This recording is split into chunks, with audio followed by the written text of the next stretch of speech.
Hello, good morning, good afternoon, good evening, whatever it is where you are, and welcome back to another episode on the Annoyed Dad channel. Now, before we get into anything, let's see what we can see hiding, lurking down here.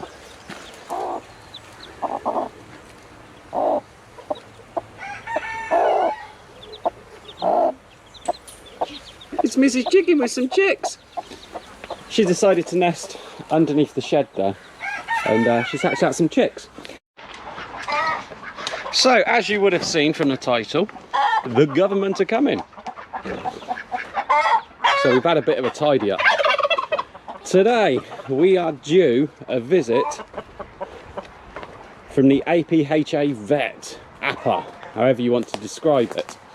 They are the people who are controlling the bird flu.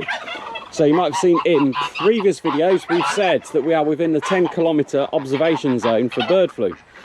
So they rung me up the other day and they said I'd been randomly selected, randomly chosen, because we keep geese and ducks. They want to come out and they want to test everything, just to be sure and just to see what's going on. And they asked if the chickens can get in with them, and I said only the ones that escape can. So we've got an escaped chicken, it's got in with them. So yeah, today the vet is due and they're going to come round and inspect, test all the birds. I'm not quite sure how it's going to happen yet. I'm not quite sure what I'm going to be asked to do, and I'm not quite sure what I'm going to be able to film. I expect the answer to being able to film is going to be no, because you know what these civil servants are like. And they're going to check my records. Now you might be saying, what records do you need to keep? Because we are within the 10-kilometre observation zone of an outbreak, we need to keep records of anybody who comes onto site and might come into contact with the birds, other than trespassers, government employees like the vet coming today, and generally other stuff like that. So where we've had the farrier down, we would have to make a note of that, and we've had the equine dentist down, we've had to make a note of that, and we've had some family down who have been near the bird, so we've had to make a note of that. Also, we're not allowed to move birds off the site. We're allowed to move them within the control zone, but we can't move them out of the control zone without a special license. So if we've moved any birds, we would have to have records of where we've moved them to, the purpose for moving them, and what was going on. We also haven't moved any eggs off site. Eggs have stayed on site since we've been in the observation zone. We haven't even sold any eggs to move them off site. So yeah, there's a few different bits and pieces. So I'm just stood around now waiting for the vet to arrive, and as and when the vet does arrive, I will see what I can film, I will see what we can do, I'll see what we're going to do, and then I'll come back and I'll explain it all to you. And bosh, just like that, we are done. Not only are we done, we've also moved on to the evening time. Let's get in there with the boys and girls and go and have a look. So yeah, it's now the evening time. By the time the vet was done, I had to whiz off to work, unfortunately. And you can see that nobody's any the worse for anything, and everybody's still okay. Right, so I know you're going to be asking, what happened? What went on? What did we do? So we herded everybody up and we got them into this run here. We closed the door to the shed, we just had them in this run here, and we took the sheep hurdle and we placed it just over the front here. So as everybody was blocked backwards and nobody could get through. So we thought, so we hoped that nobody could get through. She wanted to do the ducks first, so we started doing the ducks, and basically what happened was I went down to the end and they'd all be over there, they'd all be going wah, wah, wah, wah, wah, over there. So I'd catch a duck in my hand, bring it over here to where the barrier was, holding the duck.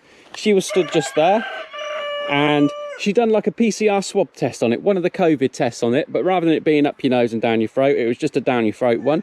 So she took hold of the duck's head, straight down the back of the throat, out it come, and that was it, done.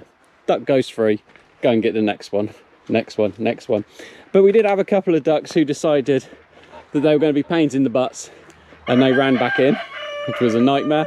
And we had some who got through into the chickens as well. But we got them all sorted. So we'd done most of the ducks. She needed a representative sample, which was about 20. And we'd done all of the geese. Here they all go again. They all think they're going to get another swab test.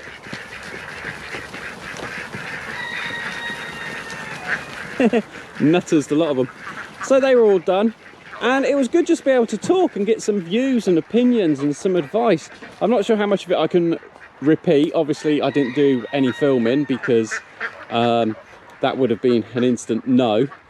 But yeah, various things. There was a couple of things that I could improve on. She did ask how did I house them over the winter, and I said, you know, it was a bit of a struggle. We used tarpaulins and we used cages and various other bits and pieces, and they weren't always housed. And I just got that knowing nod as if to say, yeah, okay. But she looked over the chickens and she explained that if they catch the highly pathogenic version of bird flu, I would know about it. It wouldn't just be one that's going down and getting ill. It wouldn't be two in a flock the size of what I've got. It would be like 20 or 30 that would be going down in a day, and I'd be losing them that quickly. So I was like, right, fantastic, thank you very much. That's always good to know, because when you get a bird that gets a bit off at this time, when you've still got the bird flu in the area, you are still thinking that maybe, just maybe, they might have got something. But that's good to know that it just goes through the flock, boom, as quick as anything. The way how she explained it was, if you have a flock of 1,000 birds, you're going to lose maybe 200 in the space of a day, which is obviously a lot higher than what you would normally lose. One tip she did give was that, if we go around this way, you've all seen this before, this is what we call the yard. Is there a silly horse in there? There's a silly horse. There's a money pit, aren't you? Hey, not cost us anything recently, other than feed. But just up here by the gate, so anybody who comes down, if they're coming in with the birds, if you're coming down this far, you're coming in with the birds, because we've got birds in this area. So just here, I've got the footbath. So anybody coming in uses the footbath, and that's got Jay's fluid in it. See, Jay's fluid. It's an old can, but if you look on the back, it does actually say approved for poultry disease, including avian influenza. Marvellous, marvellous stuff. So we've got that one there. She did say that, if we come around here, although we've got birds in this area, if we put another footbath here as the main entrance into there, that would then improve our biosecurity. Which I suppose is true, because obviously stuff comes in and lands, we get stuff in and out of here. Wild birds trigger off the cameras and other bits and pieces like that. So that was quite handy to know.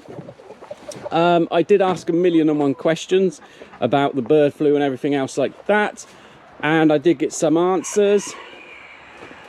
But yeah, I think that pretty much covers everything. She did say that they won't tell me the results, and if I would like to know the results, I can ring them up and I can do a freedom of information request and I can get the results, which is all well and good. But I think if we don't get any contact off of anybody, we know we're pretty safe.